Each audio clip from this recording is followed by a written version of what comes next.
Hello, welcome to Trump 2.0. I'm Mark Watts. Welcome to the second edition of this podcast, which we launched, Becky and I, precisely a month ago on the day of the inauguration of the 47th President of the USA. And what a month it's been. It feels like much longer than that. It does feel like much longer, yeah. This is all about survival tips, but also the fight back, which is really what we want to focus on today. And it's great. Obviously, you've got my amazing colleague, Becky Slack from Agenda back on the podcast. Welcome back, Becky. Thank you. You survived the month, tick. And it's amazing to have a special guest tonight, Stephanie Quintao from Democrats Abroad Belgium.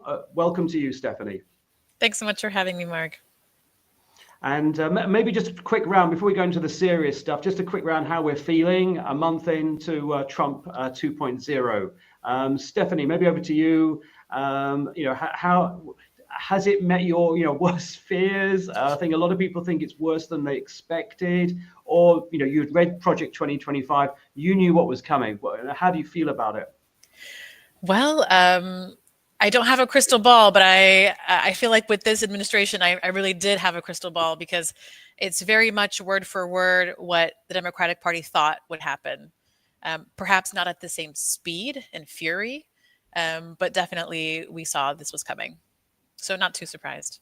Okay, that's an interesting bit of insight from your perspective. Becky, it's a long month, but roughly it has been a long month. But again, a bit like with Stephanie, I was expecting it. I feel like I've been bracing myself for it ever since Trump was elected, which was why I made a point of having lots of rest and trying to get lots of rest over the Christmas break, because I knew that this year was going to be really full on. So yeah, but I'm already feeling quite tired. And is it Christmas yet? Can I go on holiday, please?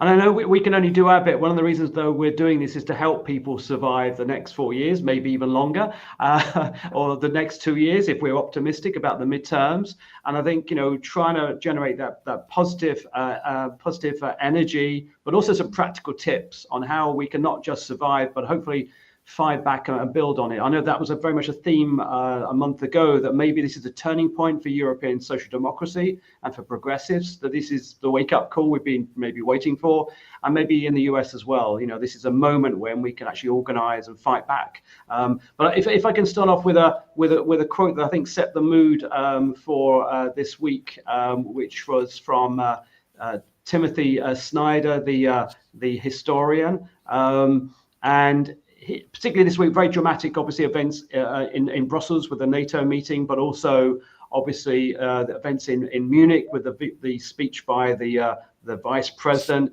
And Snyder there saying, the famous historian academic saying, basically, yeah, we hear what you say. We can listen to what Musk and Vance say, and he's obviously got contempt for them. But his advice to us is now move on. 2025 is about what Europeans do, now, not what Americans say. So I don't know how, maybe starting with Becky, if that's okay. I mean, how you reacted. Do you agree with his advice? Basically ignore the US and just get on with, building a stronger, I guess, more democratic Europe, and a safer Europe too? Or do you think, he's missing the point there? A bit of both. I feel like the policies that Trump has introduced and the scale of the volume of executive orders that he's signed, and the fact that what America does has so much impact on the rest of the world means that we can't ignore what America is saying. At the same time, we do need to crack on and get on with our own stuff, because we shouldn't use America as kind of like the to give us the direction for what we should be doing.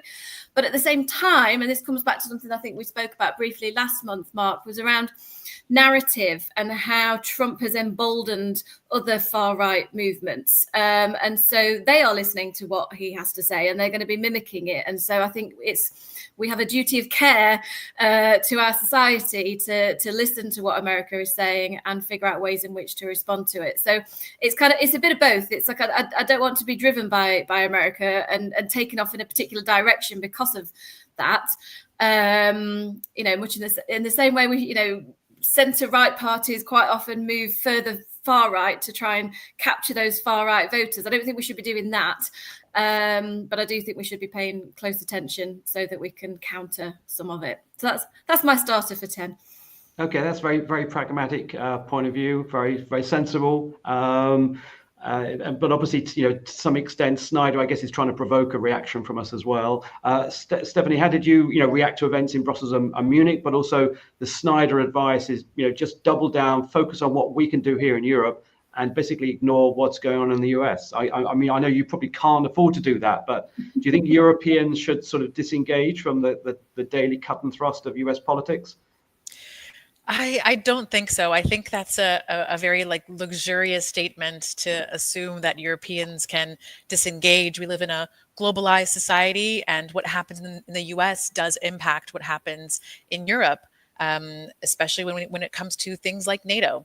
And so I think we very much need to engage with the US, obviously focus and strengthen the European Union. It's a sign that the EU cannot rely on the US so much, which can be, I think, very motivating for European countries to come together. It can be very unifying.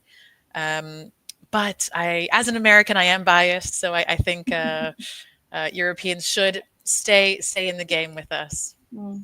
Stephanie, I wonder whether you might be able to summarize sort of, I mentioned the volume of policy changes and executive orders, and we've talked about what a month it's been. Maybe just give us a sort of a summary as to what's happened, because there's been loads and loads of executive orders signed, haven't there? Of course, yeah. I'm happy to give a little state of play about what's happening in the US right now, trying to synthesize a bit of that. It's very confusing, a lot of noise, but essentially what is happening, what we're seeing right now is something called flood the zone. It's a political strategy by Steve Bannon, who was Donald Trump's former advisor, and now continued by Stephen Miller, Trump's current advisor. The idea is to throw spaghetti at the wall and see what sticks. It's to create a confusion and contaminate the media landscape with misinformation, and this overwhelms the media and the opposition, making it difficult to respond to everything all at once. So as you mentioned, there's been a large number of executive orders, about 46, which is huge in comparison to what Trump did last year during his 4 years, and this is just in the first month.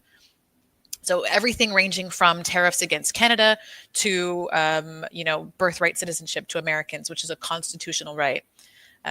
This creates this level of mistrust between media, the public, and again, it's meant to make it difficult for Democrats to respond. So while Democrats are responding to something very controversial, such as the birthright citizenship, Trump's administration is able to sort of pass something else that they are interested in because it's not getting so much media attention.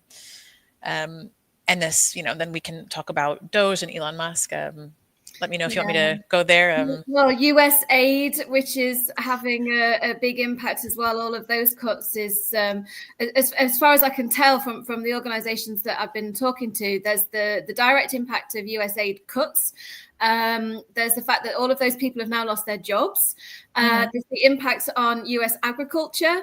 And then, of course, there's a knock-on effect of a lot of the aid organizations that we work with at Agenda. They're finding that other funders are shifting their grant programs and their grant focus around to fill the gap created by the dismantling of US aid, which is leaving holes in other areas of budgets. So it's really quite a significant impact. Yes. But to your point, the idea behind these executive orders and this flood the zone, and even the creation of Doge, which is the Department of Government Efficiency led by Elon Musk, it's to dismantle the administrative state.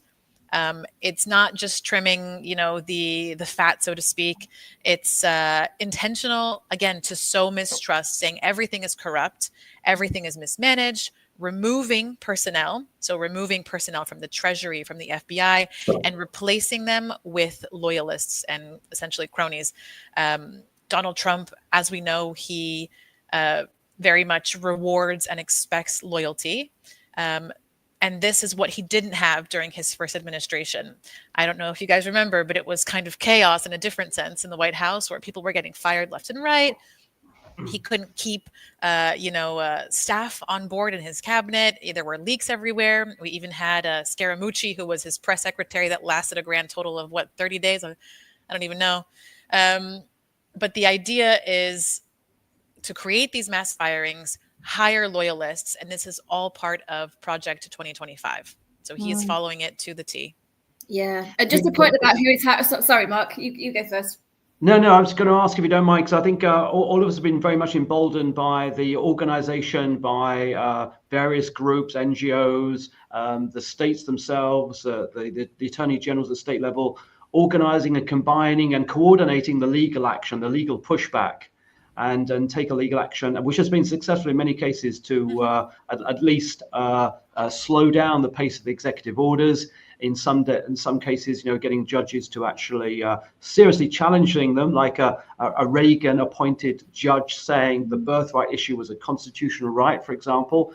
But we're not experts in the law, or in at least of all the American Constitution. I mean, I guess our fear is this will all end up in the Supreme Court, where it's back to square one, where Trump's cronies will just rubber stamp it all. Can you give us some positive hope that the legal process will protect the American Constitution and the rights of the most vulnerable in society? Yes, absolutely. So we do have a system of checks and balances within the U.S., like you rightfully mentioned. And we have seen that part of the Democratic strategy to respond to these executive orders is to use the judicial and court system. We've seen many of his executive orders being shut down by the lower level courts. So the way it works is it goes through lower level courts, and if it's struck down, they can reappeal. But it really has to be a constitutional crisis in order for it to go to the Supreme Court. But we're seeing that a lot of them are not even making it that far. There are judges mid-level who are saying this isn't right, it's illegal. And so we are seeing some progress of being able to resist and fight back and relying on the courts to do their job. So that is a very positive thing for us. Okay, good to hear. Some positive news. Yeah. What else are the Democrats doing in response to this, Stephanie? Sure. There are special elections during this administration. So a lot of people either left, retired, or from the American Congress, or they gave up their positions to join the Trump administration. So in my state, for instance, in Florida, we have 2 special elections, and this is great for us because it helps us to shift a bit of the House of Representatives in our favor. Right now, the House and Senate and the presidency is controlled by the Republicans. So it does make it difficult for the Democrats to, pass legislation, to make a lot of, meaningful change, in the short term. But with these special elections, we're able to mobilize people, kind of show them the chaos of what Trump is causing, not following through on his promises to help people afford housing. Grocery prices are skyrocketing. I'm not sure if you've seen, there's, eggs are impossible to find in my home state of Florida. It's so expensive. Eggs are more expensive now than fine jewelry in some places.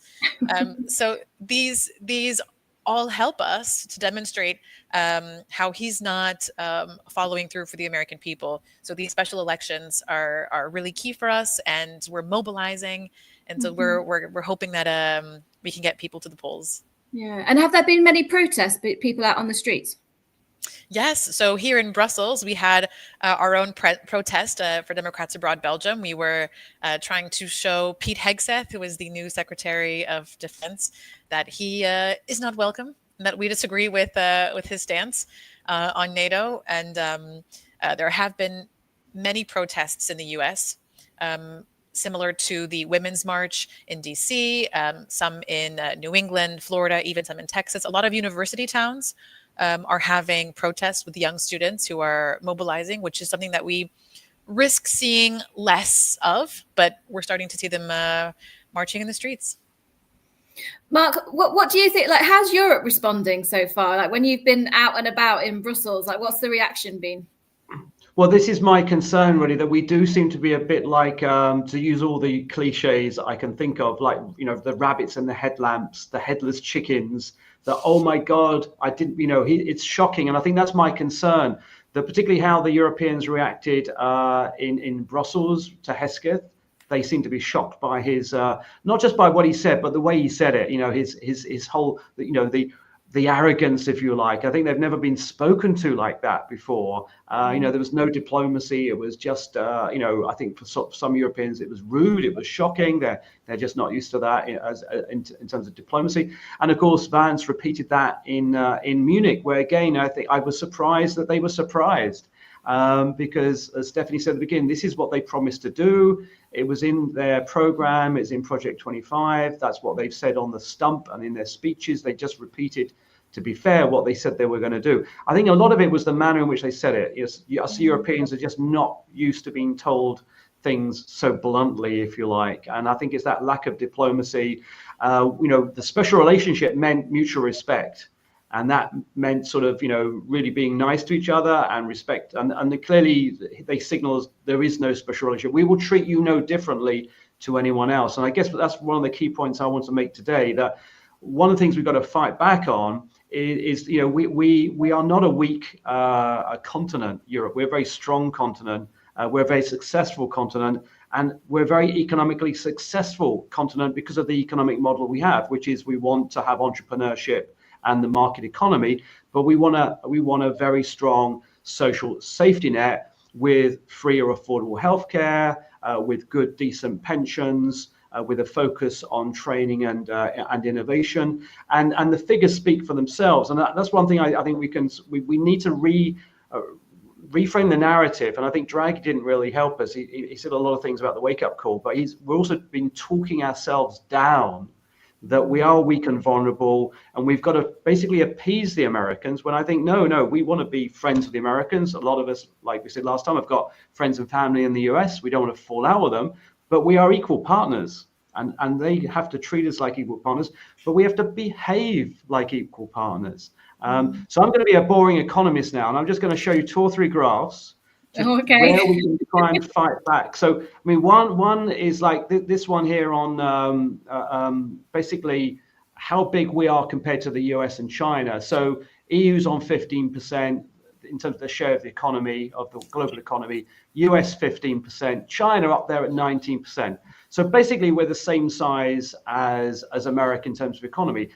Where we have a problem, if it's a problem, is China has already overtaken both of us, yeah? And that's why we should be working together to advance our values, but also our economic success. But our key strength, which I think, again, has been overlooked, that we believe in free and fair trade, and that is Europe's strength. And I put this one up from the Draghi report, that one of the strengths, that we have a market of 440 million people, but also we have trade deals with over 72 countries, which is basically 38% of the world's GDP. And we leverage that to our advantage. So we want open trade, zero tariffs, and America is going to be taking a different path of very, very combative trade relations and diplomatic relations, and higher tariffs. Yeah. So we start as equals in this battle of ideologies and economics. It's a battle that I think we will win, because we've got the safety net, which the US hasn't got, and we've got open markets to much of the world, which the US are now going to lose. So that should give us the courage we need to fight the ideological battle, the values-driven battle that we have to fight with our American friends, and start standing up for ourselves. Doesn't mean everything's perfect here. And Draghi, I said, quite rightly gave us that wake-up call. We've got to get better on defense, spend more on defense in Ukraine and across the EU. We've got to start supporting the people that need support in the cost of living crisis that they're facing, and dealing with the housing crisis and the everyday issues that they are encountering. And the final slide, and then I'll shut up, Becky, but this is a very interesting one. What concerns young people in Europe? And what's so fascinating, this came out a couple of weeks ago, just in the last week or so, is that top of the list there are just the bread and butter issues: rising prices, cost of living. For young people across Europe, climate change comes second, again, very different to what we're hearing from the US administration. And then third there, fourth, economic, jobs, social protection. Basically a social democratic, or even, if I may say so, Stephanie, a democratic program is what young people in Europe want. And I think our frustration, Becky, and be interesting what Stephanie thinks, is our leaders fail to really give younger people the answers to these fundamental challenges that they have every single day. So rather than talking about abstract issues, we've got to deal with those bread and butter issues like paying the rent, getting on the housing ladder, getting a job that gives you a decent take-home wage, and having a bit of security and hope in your life. So that's how I see it, Becky, and hopefully using some facts and evidence, we can start to fight back. Yeah, I agree. And I think those statistics about what young people are worried about are reflected in the UK as well as across the EU. And I would also suggest, I don't know, Stephanie, whether you can confirm this, but I would suggest it's similar issues that are of interest to young people in America as well. And actually, not just young people, but most people are bothered about the economy and job security and the environment. I don't think it's confined to young people alone. But Mark, I think you're right. I think we do a really good job of doing ourselves down, and particularly in the progressive movement. I think we have a tendency to focus on everything that's bad and that needs changing. And there's a lot of blame and there's a lot of criticism about this, that, and the other, and we need to make it better, and everything's a crisis, and everything needs to be resolved urgently, and not enough time is spent focused on the vision for the future and celebrating the successes that we've achieved and going, look, this is what we've done, this is what's worked, look how great it is. If we did more of this, look how brilliant the world could be. And I don't know, that feels a really important thing that we need, a really important shift that I think we need to make in our communications. And my understanding, Stephanie, I don't know whether you can confirm this, is that it was a similar situation in America where perhaps Biden had actually done a better job with the economy and delivering on policies than what people realized. But because he hadn't communicated it as much, perhaps people weren't realizing quite how good they'd got it. Is that right? Yes, I completely agree with you. The Biden administration managed to make some amazing strides to help first-time home buyers, to help families, to really help middle America. But they did a terrible job communicating this to the American people. But a lot of Americans also didn't see a lot of the benefits because, gas prices were high, inflation was high. And so they had a hard time seeing the benefits in their pockets, essentially. And then you add on the lack of communication of positives and, all of the great strides, then it just felt like it was 4 years of a failed administration. Yeah, and I think that vacuum of information, that the gap that's created when people don't share those successes, then ends up being filled by the opposition, who've got ample opportunity then to go, oh, look, this situation's terrible. There's no evidence out there to counter that view. And it's all these people over there's fault, whether it's immigrants or Muslims or LGBT communities. And then they go, oh, look, we've got the magic silver bullet. We can solve all of your problems with our very simplistic and easy to apply policies, which in reality we know isn't the case. It's like US aid is a prime example of that. It's like, oh, let's save the American economy $70 billion or whatever it is. But actually, in effect, because the world is so integrated and US aid has such an impact on so many different areas of life, actually, it's having a really severe knock-on effect that people hadn't really anticipated. And I think there is another issue as well, which I know, we've got to address. I mean, we're seeing it now in the power of the oligarchs, the three richest men in the world basically running America, one in particular, obviously, almost running the White House and behind the desk more than the president, it would appear. But we've got a similar problem in Europe as well. And I promise you no more graphs, but there was a great report by Oxfam out that the billionaire wealth in the EU is surging by 400 million euros per day in 2024. A new billionaire every week in Europe. So one of the things the centre left, progressive left has to grapple with is how do we control the oligarchs in terms of their influence and power on the media, but also create a more equitable society and touch on something that we've always shied away from, and that's taxing the billionaires. So that and indeed the millionaires, that they pay their fair share of the burden to improve defense, improve housing, tackle poverty, improve our infrastructure, etc. And I know it's a difficult issue, and there's lots of myths about that if we do that, they're all going to leave Europe. I just don't believe that. I think we need some serious conversations on the left and centre left about a progressive tax system to ensure that this one billionaire a week being generated. I think there's enough money in European society. It's about how it is taxed, how it is distributed. And it's good for our economy and society, and indeed the future of capitalism, that we don't have these vast and excessive and unjust divergences between the wealth of the richest and what most of us have to live on. Yeah, well, I feel like the argument against taxing the mega rich is always that they're going to leave. But if they're going to leave Europe if we tax them, and they're going to leave the UK if we tax them, and they're going to leave the US if we tax them, there's just going to be this little island in the middle of nowhere with all of the world's billionaires on it because they don't want to go anywhere else. So I just doesn't feel like a very viable argument to me. I don't know, Stephanie, what are your thoughts? And while you're answering that, like, how has Elon Musk been received in America? Like, what's the general kind of feeling amongst the people about his role? I think you have the MAGA base who appreciates Elon Musk, and they see this as justification in their mistrust of the government. A lot of corruption and misuse of taxpayer money. So for them, it feels very validating that they chose the right candidate who's doing something to help them.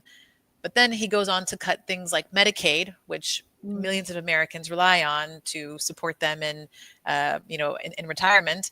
And they're starting to have some doubts. And then you have on the left, our views. But in terms of the competitiveness of Europe, I think the new billionaires are very well placed in Europe. The American market has a lack of healthcare, and so you have a lot of American workers who are just sick. Sick people don't make good employees. There is a lack of a social safety net. There's very little educational support in the US. As you might know, the educational system is almost entirely privatized. So you have an uneducated workforce who don't have access to healthcare. And that's sometimes not a great place to have a sustainable business model. So in Europe, we do have a union that invests in education and in upskilling. So the European Commission has very loudly proclaimed that we need to upskill our generation to be able to deal with the impact of artificial intelligence. And this is the kind of thing that I'm very impressed with. As an outsider living in Europe, it's very impressive to see this investment in the workforce in Europe. And I'm glad to hear what you say, and also, your reaction to the Oxfam study that came out a few weeks ago about the growing disparity in wealth and income. It's a global phenomenon, particularly here in Europe, though, where until I saw those figures, I didn't realize that we have an oligarch problem as well that's growing. And they're just starting out. You may have heard this week, one has started a new political party in Europe, trying to follow Trump. And we're going to see this, in Germany and elsewhere in the elections as they play out, people trying to use their money to advance not just their wealth, but their political power as well. But what's struck me about that Oxfam report a few weeks away that was launched at Davos was it was basically ignored. I mean, no one seems to really care about this, the wealth disparity that we have, which, as you say, in America means you've got an aging and a sick workforce. Life expectancy in America is about 4 years behind that of the UK. Literally, people die 3 or 4 years earlier than they need to because of the lack of decent healthcare. But as I said, Becky, any insight on why voters, why political parties, why their leaders in particular aren't really addressing that basic social justice issue about a fairer society needs fairer taxes? I think it's nuanced. I think it's partly because there's some fear of annoying the wealthy who have, as you said, they have a lot of power and a lot of influence. So there's something around not biting the hand that feeds you in some respect. I also, I'm trying to find the right narratives.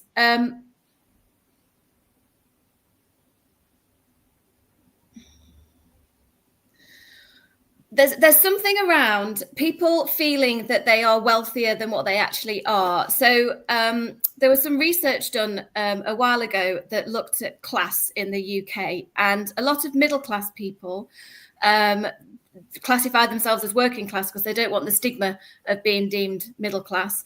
And a lot of working class people will classify themselves as middle class because they are aspirational and they like to think of themselves as having more money and more social status than perhaps they have.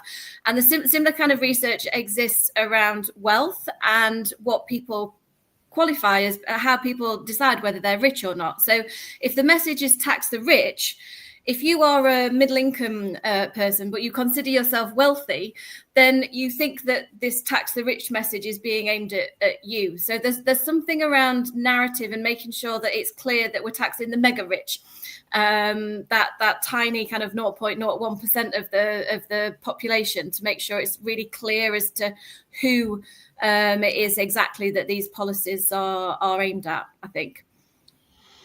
Yeah, I mean, no doubt we're going to return to that issue because it's obviously a big challenge for us all over the next few years. But I know, Becky, you were very keen also to address some of the narrative issues, indeed the messaging and the way that we fail on the centre left in Europe, really to get across our point. I mean, any reflections on this edition, on that 1 month in, and what have we learned from Trump 2.0 so far here in Europe? I said we've got decisive elections coming up in Germany very soon.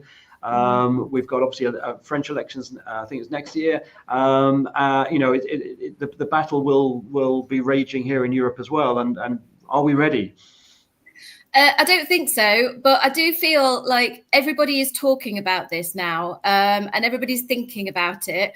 How much action will be taken as a consequence of it? We know what a lot of these, particularly these kind of political circles, there's a lot of talk and no trousers, so to speak. So I'm looking forward to seeing some actual action. But as far as narratives go, there's just, I feel like we on the left sometimes overcomplicate things, and we want to be everything to everybody and make sure that nobody is missing out. And as a consequence of that, we offer too much when we should be keeping it simple and perhaps learning from the way in which the right and the far right communicate. Just as a kind of aside, but as an example, a couple of years ago, I did some analysis looking at the manifestos of the Conservative Party in the UK and the Labour Party when it was Boris Johnson versus Jeremy Corbyn. And Boris Johnson's manifesto was get Brexit done. Like every single department, Brexit was woven into it. Every single page had the phrase "get Brexit done" on it. It was very entirely woven into it. It was really clear that was what the manifesto was about. And also they spoke to the individual. It was like, you feel this is how we will help you. As a comparison, Jeremy Corbyn's manifesto, it was so wordy, it was so dense, there was so much in there. Even to this day, even having done this analysis, I still couldn't really tell you what that manifesto was about, what was the key message. And I'm sure there were some really great policy ideas in there, but it was just really hard to pull them out and identify them and remember them. And that for me is kind of the perfect example of why right-wing messages are so successful, is because they're simple. They tap into individual motivations and selfish needs and show how they will address them. So I would love to see more of that on our side. It doesn't mean we have to dumb things down or treat people like they're idiots, but there's just something about simplicity of message which I think is really important. And I guess, Stephanie, big lessons need to be learned by the Democrats exactly on all those issues. I mean, we saw the campaign from a distance, but it seemed to start well, but then they seemed to get distracted and started to react to really Trump, who was obviously very successfully provoking them. But at one point, 10, 20 years ago, you were the leaders in terms of messaging and framing policies in a way that ordinary people could relate to. I mean, what lessons can you share with us on what you learned during that period? That what went wrong, what worked, and what can we learn here in Europe in terms of, as Becky said, challenging the right, who seem to have all the messaging tools in their toolbox, and we don't have much left. Absolutely right.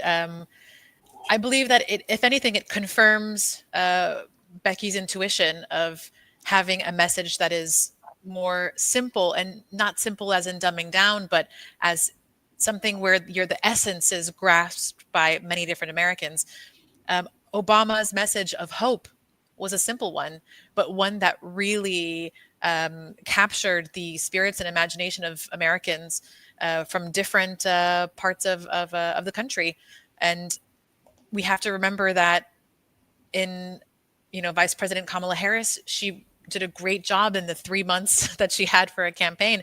But there wasn't a unifying message that was consistently communicated across. Whereas for Donald Trump's message, it was very in your face. It was very clear. And one of his messaging was, Kamala Harris is for they, them. I'm for you and your family. Something like along those lines, where I'm for you. I'm fighting for you. I'm a man of the people. Even though he's not a man of the people, he's part of that, wealth disparity, billionaire group, evading prison. But it's the messaging of hope that I think the Democratic Party should take inspiration from moving forward. And I think Europeans could, also remember that populism is alive and well. Many democracies have shifted to the right, and to try to tailor European messaging to unify rather than create the differences between us and them. Yeah, I think that's a really important point, because I think sometimes perhaps we inadvertently contribute to polarization within our framing. Sometimes we can be a little bit exclusive sometimes in our narratives. And there was a report out just today from oh my gosh, I can't remember the name of the that report that I sent you earlier on, Mark. I can't remember who it was by. It was talking about progressive activists, and the sort of, who they are and how they feel about particular things. And progressive activists were really the only group that would not have a conversation with people who thought and voted differently to them. Like, they were less willing to work with unlikely partners. And I think you can see that in a lot of the conversations that people have. They're very, you've got to be on board with 100% of what they think and feel. Otherwise, they're not interested in talking to you, which in itself can then drive people further away. It's not very welcoming. Yeah, I mean, absolutely right. I mean, I think at a time of a challenge like this, it's very easy to, react by becoming defensive, indeed isolationist, nationalist, play to the gallery. And I should say we must, on the progressive left, resist all that. That's why I think it's so great having people like Stephanie on this show, because, we may disagree fundamentally with the US administration. In extreme, they are an extreme, if not fascist organization, but we don't want to break our bonds of friendship with American friends, family, businesses, civil society, NGOs. In fact, we should strengthen our bonds of friendship. And I think that's the point, Becky, isn't it? That we've got to speak to people we maybe disagree with, but we share common values. Because we believe in building a better society for all, not just for the few. And I think that's the challenge for the next few years. Let's not become isolationist and play into play their game, really. And some people are even advocating that we should out-Trump. Some people are saying, and I think that's really a dangerous route to go down. Absolutely. And I think it's relevant for both nations and political groups, but also individuals as well. Like lots of friends and family keep saying to me, what can I do? This is up to government and ministers and important people to sort out. And I'm like, no, there's lots that we can do as individuals to respond to this situation, particularly because the stronger a local community is, the stronger a society is, the harder it is to divide and conquer, right? So my advice to them is participate in your local community, get to know your neighbours, join a political party, join a trade union, buy newspapers, because, a free press is absolutely essential to this. Donate to those organizations that are reeling because of the cuts to US aid and other forms of funding cuts. Donate to the refugee charities and the women's rights organizations that have been, targeted because of all of this anti-ED&I narrative that's coming out. Volunteer, get to know people and make friends. And the stronger we are that way, then the harder it is for these harmful forces to actually have an impact. And just add a couple of my tips in, and great to hear what Stephanie's practical tips are. I've just subscribed to the Kiev Independent, an independent newspaper in Ukraine, published under very difficult circumstances by independent journalists doing a great job giving us independent news from Ukraine. Recommend. We'll put all these links, by the way, in the posts up above or below if you want to check them out. Check out these tips on how we can survive and fight back in the next few weeks and months. So Kiev Independent is one, and based on what I've been reading today from Oxfam, I'll be joining Oxfam. I know not everyone can afford to join these organisations and charities, but those of us who can, I think, should be standing shoulder to shoulder with people who are fighting a very difficult battle with us, really, for social justice. So there are practical things. And then my third tip of the week, really, or tip of the month, is write to your elected representatives. I was one many years ago, and I know how powerful that is. People, I think, have given up. They won't listen. They really do. Because the one thing most elected representatives want to do is get re-elected. Yeah. Mm-hmm. And they really are sensitive to people that email, phone in, or best of all, good old-fashioned letter. Yeah. I think people should, express their frustration, their anger, their hopes and fears to their elected representatives. And that's, again, what the right are very good at, and we've got to get better at doing that. But maybe, Stephanie, before we invite maybe Becky to conclude today, invite Stephanie, any practical tips or hints you want to share with our audience? Yes. So as an American, if you know other Americans, invite them to register to vote, whether they're conservative or liberal. Just invite them to register to vote. Americans living abroad, they do have a constitutional right to vote, and many of them are not aware of this. So this already can help. In this resistance to Donald Trump, there are about 5 million Americans who live abroad. 2 million of those have registered to vote. But that's still, still not enough. And we need to mobilize people and to, as you mentioned, write to your local representatives. So if you go on democratsabroad.org, you'll find we have different PACs and really easy essentially ways for people to just tick a box, put down their names, and send mail to their local representatives. So if we together start to call, email, send letters, and we inundate them with our requests and our views, they are only forced to take action to, represent their constituency. So again, invite people to register to vote, help make things easier for your friends and family to understand what's happening in politics, and contact your local reps. Thanks, Stephanie. Yeah. Lots of things to do, lots of homework there for everyone for the next few weeks. Absolutely. And just finally, just to remind people that we absolutely have to look after ourselves as well. Like, there's a lot of anxiety around. People are afraid and anxious about what's going to happen, and making sure, and also people are feeling a bit overwhelmed and burnt out already, and we've only just got started. So I would say, if nothing else, let's make sure that we look after ourselves and our friends and our colleagues, and make sure that we rest, so that we've got the energy to keep going. I think that's going to be really important, both this year and going forwards.